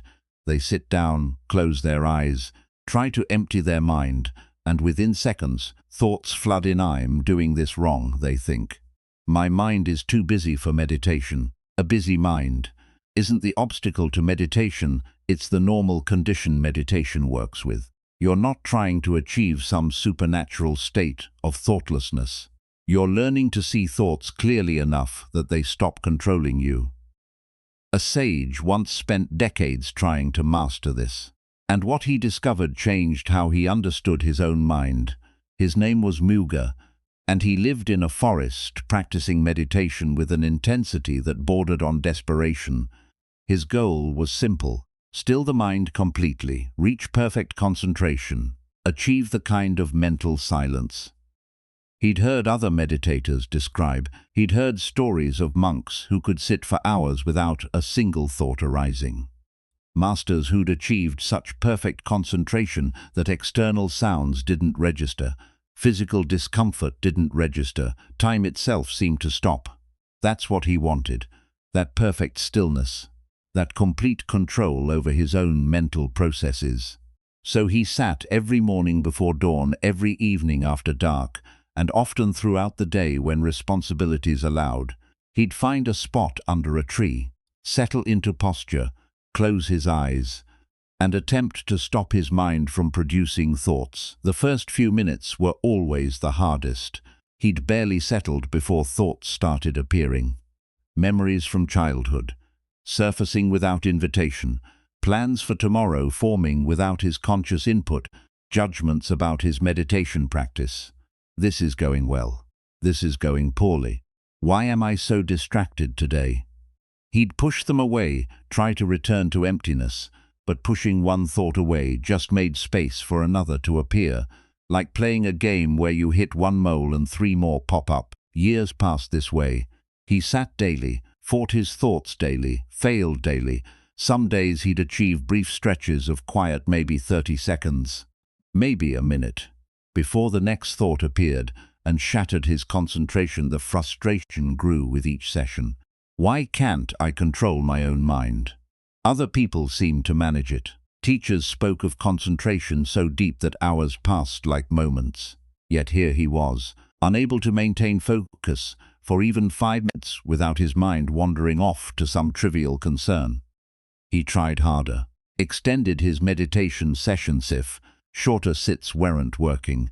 Maybe longer ones would adopted stricter discipline, waking earlier, sitting later, eating less to reduce the body's distractions. Studied more texts about concentration, looking for the technique he must be missing, the secret method that would finally give him control. But the harder he tried, the worse it got. His mind became a battlefield. Him on one side, his thoughts on the other, engaged in constant warfare. Every thought that arose was an enemy to be defeated. Every moment of distraction was a failure to be ashamed of. Every meditation session became an exercise in self-criticism. The emotional reality of this approach was exhausting. He'd finish a meditation session more agitated than when he'd started. Instead of peace, he found tension. Instead of clarity, he found frustration. Instead of freedom, he found a prison where he was both prisoner and guard.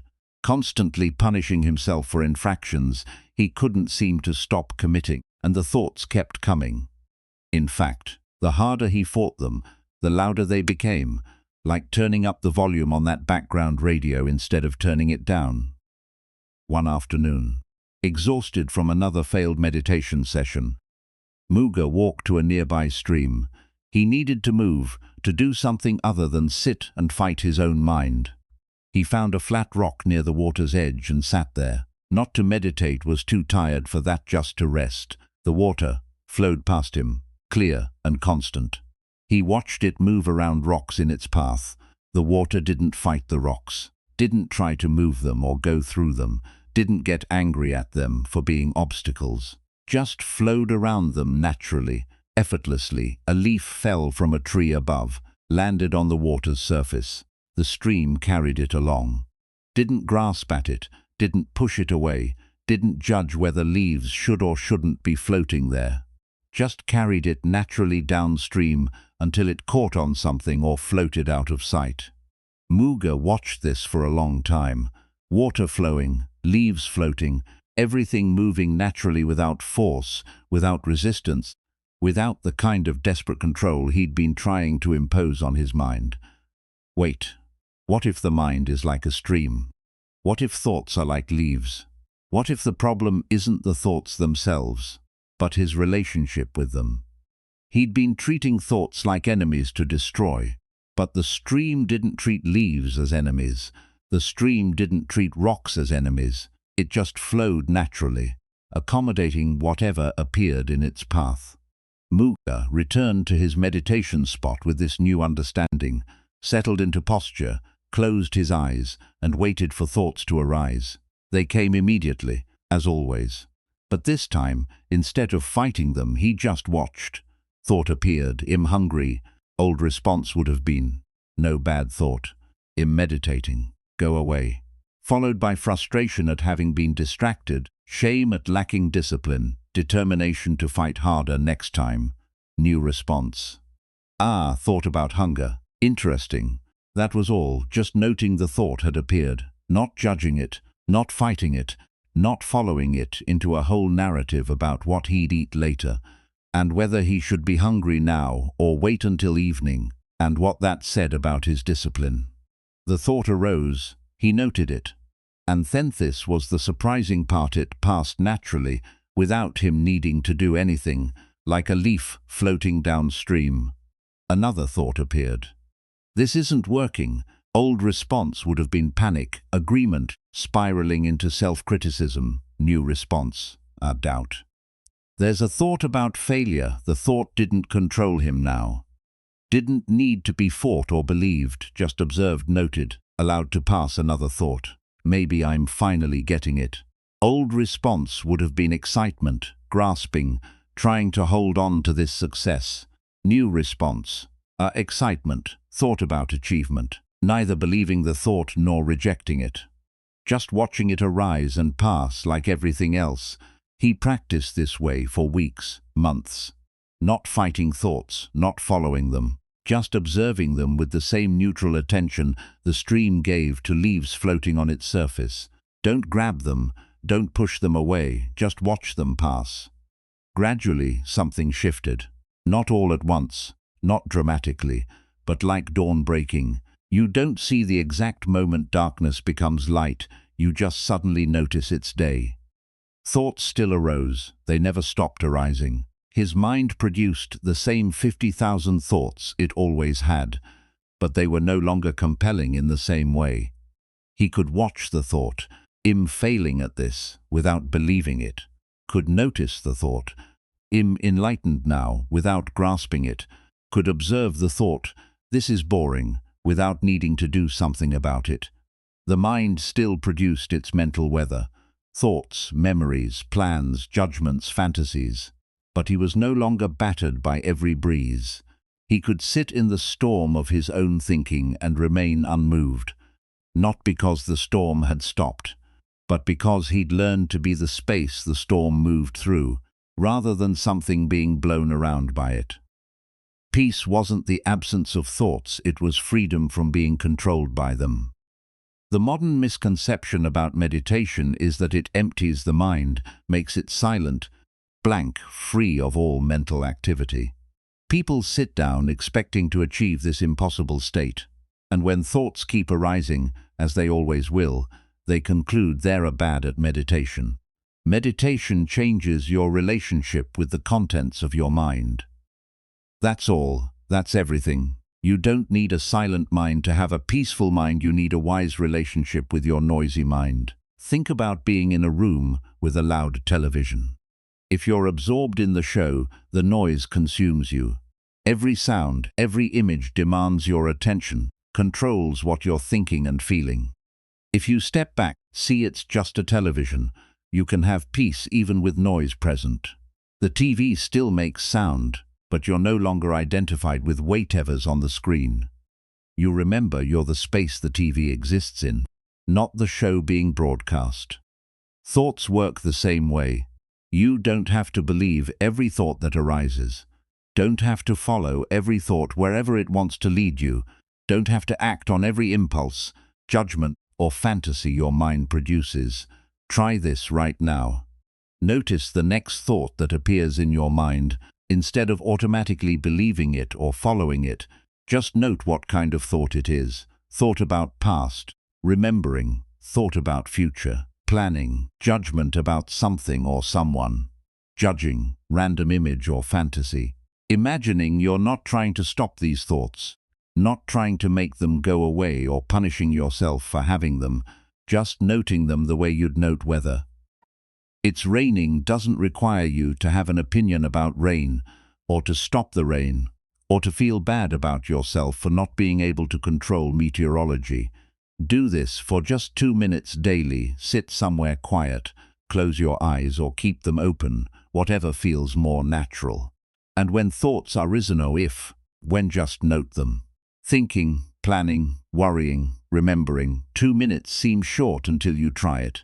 Then you discover how constantly your mind produces thoughts, and how strong the habit is to believe them all, follow them all, act on them all. Your thoughts aren't you, they're just weather passing through the sky of awareness. This practice takes time. Muga spent decades figuring out what you can learn in weeks or months if you understand the principle from the start. Even then, years might pass before the shift really settles in. Before you can sit with your thoughts the way you sit with rain, present, affected by it, but not believing rain is attacking you personally, or that you failed as a person for not being able to stop it. Even a small shift helps. Seeing thoughts as events rather than commands. Recognizing you can observe thinking without being controlled by every thought. Understanding that mental noise doesn't mean you're broken, it means you have a human brain doing what human brains do. Your mind will always think. That's its nature. Like how hearts pump blood and lungs breathe air, you can't stop it. And you don't need to. Freedom isn't in stopping the mind, it's in not being the mind's prisoner. One final burden remains, the most subtle, the most foundational, the one even advanced practitioners sometimes miss, because it hides in plain sight, disguised as wisdom itself. This last burden is what you believe about reality, about truth, about how things actually are. And ironically, releasing it might be harder than releasing any of the 6 burdens before it. The irony of the spiritual path is that you can become attached to beliefs about liberation, attached to the very teachings meant to free you from attachment. I must practice this way. Only this tradition is valid. Truth looks like this. Even I must let go becomes another thing to grasp. You start the path carrying burdens. Toxic environment, harmful patterns, anger, compensation methods, egocentrism, mental noise. You learn to release them one by one. Then you discover you've been picking up new burdens along the way, the right way to meditate, the correct understanding of teachings, the proper interpretation of what liberation means.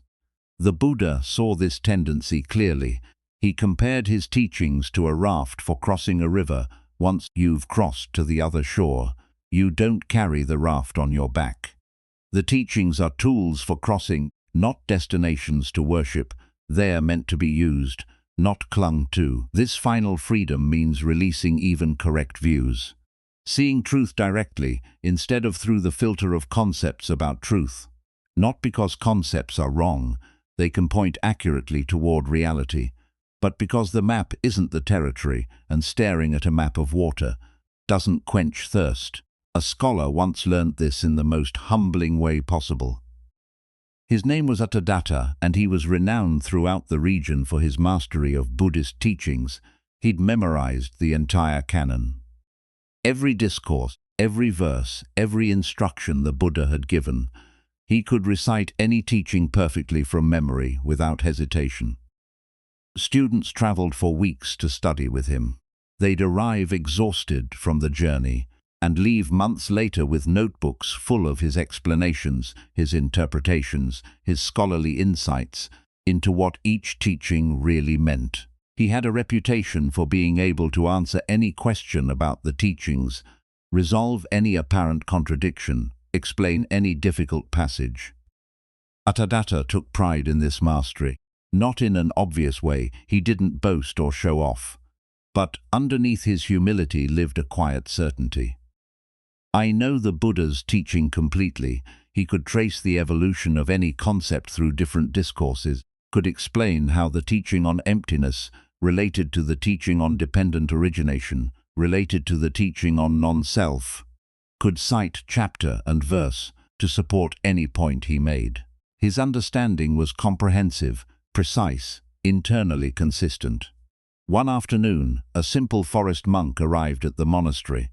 Word had reached him about Attadatta's reputation, and he'd come to pay respects during his wandering. This monk had no scholarly training. He was barely literate, could recognize enough characters to read basic instructions, but couldn't recite even a single discourse from memory. He'd spent the last 20 years living alone in the forest, practicing meditation, growing his own food, seeing almost no one. By something about his presence, it stopped people in their tracks. He moved with a quality of ease that wasn't effort or performance. When he sat, he simply sat, not performing sitting, not thinking about sitting, just sitting. When he ate, he simply ate. There was no gap between him and what he was doing, no commentary running in the background about whether he was doing it correctly. Attadatta noticed this immediately. It bothered him more than he wanted to admit. He invited the forest monk to tea, curious and slightly condescending. "Tell me," Attadatta asked, "what do you know of the Buddha's teachings?" The monk thought for a moment. "I don't know much," he said simply. "I just sit, breathe, watch my mind." Attadatta felt a flash of superiority. This monk was ignorant of the vast body of teachings he'd spent decades mastering. "But have you studied the discourses?" he pressed. "Do you understand dependent origination, the chain of causation that binds beings to suffering?" The monk smiled. "Not defensively. I experience what the Buddha," he said. "Whether I can name it using the proper terms, that seems less important." This response deeply unsettled Attadatta. How could this monk claim to experience the teachings without understanding them properly? How could he practice effectively without knowing the complete system, the way each piece fit together, the precise definitions that distinguished one concept from another? But he couldn't deny what he was seeing. This ignorant monk possessed something he didn't. A quality of peace that wasn't theoretical. Attadatta could explain peace in extraordinary detail, could describe its causes and conditions, could outline the path that led to it. The forest monk was simply peaceful, without needing to explain or understand or prove anything. That night, Attadatta couldn't sleep. His mind kept returning to a disturbing question. "I know all the words, but do I know the truth?" He could recite the discourse on letting go perfectly, could explain what attachment meant, how it functioned, why it caused suffering, what practices dissolved it. But was he actually letting go, or was he just carrying increasingly sophisticated concepts about letting go? He could explain emptiness with precision, how phenomena lack inherent existence, how what appears solid is actually empty of independent self-nature, how realizing this brings liberation. Beautiful explanations, logically consistent, textually supported. But did he see emptiness directly? The way the forest monk seemed to see it without needing the explanation. The more he questioned, the more uncomfortable he became. His entire identity was built on his knowledge. He was the scholar, the expert, the one who understood the teachings better than anyone else in the region. Students came to him precisely because of this knowledge. But what if knowledge wasn't the same as realization? What if understanding the map wasn't the same as making the journey? The realization hit him with the force of physical impact. He'd been carrying knowledge instead of practicing it, like someone who'd memorized every book about swimming but never gotten in the water, like someone who'd studied every cuisine but never tasted actual food, like someone who'd learned the names of every star but never looked up at the night sky. His concepts about liberation had become a substitute for liberation itself. He'd been so busy mastering the teachings that he'd never fully entered what they were teaching. The words were supposed to point beyond themselves, but he'd stopped at the words, polishing them, arranging them, defending them, explaining them. The map had become more important than the territory. The next morning, Attadatta approached the forest monk with unusual humility. "Would you teach me?" he asked. The monk looked surprised. "What could I teach you? You know the entire canon. I barely know anything exactly," Attadatta said. "Teach me how to not know." So they began a different kind of practice. Attadatta stopped trying to prove his knowledge and started investigating his direct experience. When they sat together in meditation, the forest monk would occasionally ask simple questions. "What do you notice right now?"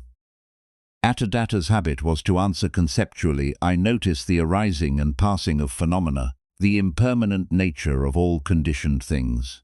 The monk would gently interrupt, "No. What do you actually notice? Not what the teachings say you should notice. What's actually here?" This was harder than anything Attadatta had ever done. His mind wanted to jump immediately to concepts, to explanations, to the proper Buddhist vocabulary for describing experience. The forest monk kept pulling him back. Before the word breath, what's actually here? Before the concept body, what do you feel? Weeks passed like this. Slowly, painfully, Attadatta began to discover something beneath all his knowledge. Not "I understand emptiness" as a concept that could explain that, just the simple direct experience of no self. Right here in this moment, not an idea about it, not a theory about it, just the actual seeing of it. Not "I comprehend dependent origination" as a chain he could recite. That just noticing how this leads to that. This feeling gives rise to that thought. That thought conditions this action. All of it flowing naturally without anyone conducting it. Not "I know what the Buddha taught about suffering" as information stored in memory. Just the direct recognition of how grasping creates tension, how releasing brings ease, felt immediately in his own body and mind. The difference was subtle but total, like the difference between reading a recipe and tasting food. Both valid, both useful, but one is direct and one is abstract. He'd been living in the abstract for so long, he'd forgotten the direct was even possible. Months into this new practice, a student came to ask him a question about a complex teaching. Attadatta opened his mouth to give his usual scholarly explanation and stopped. "I could explain the teaching to you," he said slowly, "but the truth isn't in the explanation. I would give, in the direct seeing the teaching points toward. Would you like to practice seeing it together?" The student looked confused. "But isn't understanding the teaching important?" "Understanding is useful, Attadatta said, like knowing the directions to a place is useful, but having the directions isn't the same as arriving there. I spent years collecting better and better directions, more and more detailed maps. It never occurred to me to actually make the journey. This final teaching is the hardest because it includes itself. Don't be attached to views.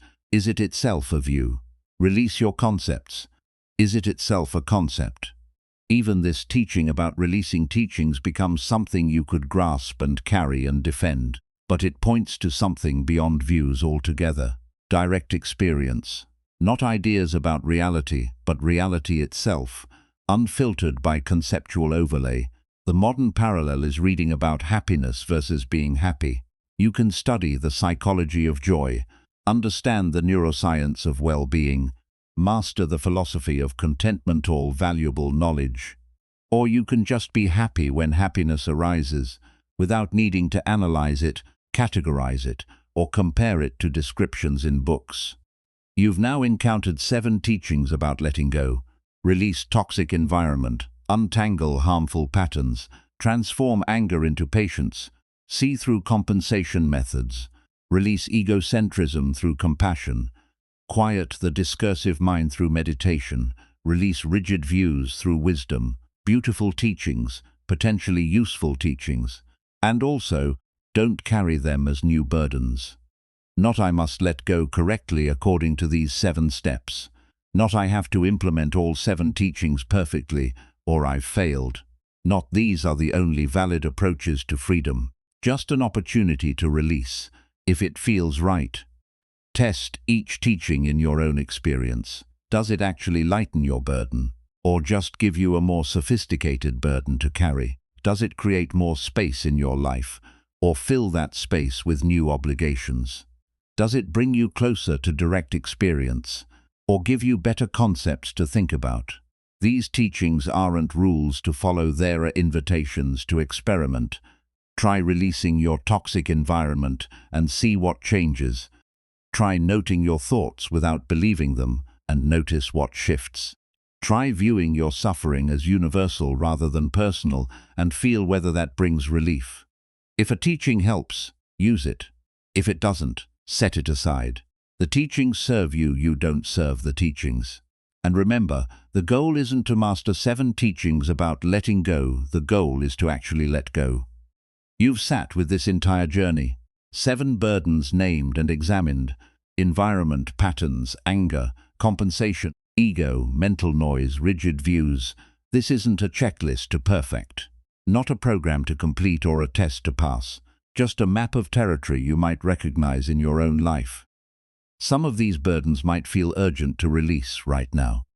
You recognize yourself in the story of Sigala drowning in toxic friendships, or Latukika trapped in egocentrism, or Muga fighting his own thoughts. Start there, one burden at a time. Other teachings might not resonate yet, and that's fine. You're not failing if anger feels like the burden you need to address, but mental noise doesn't bother you much. Work with what's actually heavy, not what you think should be heavy according to some ideal progression. This isn't a race toward enlightenment. It's not about becoming someone different or achieving some special state. It's about returning home to what was always here beneath the burdens. And home is here right now. Under the stones you've been carrying, it never left. You just forgot it was there because your hands were so full. Notice what feels lighter having heard these teachings. Even if it's subtle, even if it's just one small recognition that you don't have to keep carrying something that never belonged to you. Maybe you saw yourself in the pattern of compensation, reaching for distraction every time discomfort appears. And now you notice the urge arising and pause for just 10 seconds before acting on that's movement. Maybe you recognize the egocentrism making every neutral event about you personally. And now, when the rain ruins your plans, you catch yourself before spinning the story about how the universe is against you. That's progress. Maybe you've been fighting your thoughts like Muga fought his. And now you understand you can just watch them pass like leaves on a stream. That's transformation. Even subtle shifts matter. You don't need dramatic awakening or complete liberation to benefit from releasing one stone. Your arms get lighter immediately.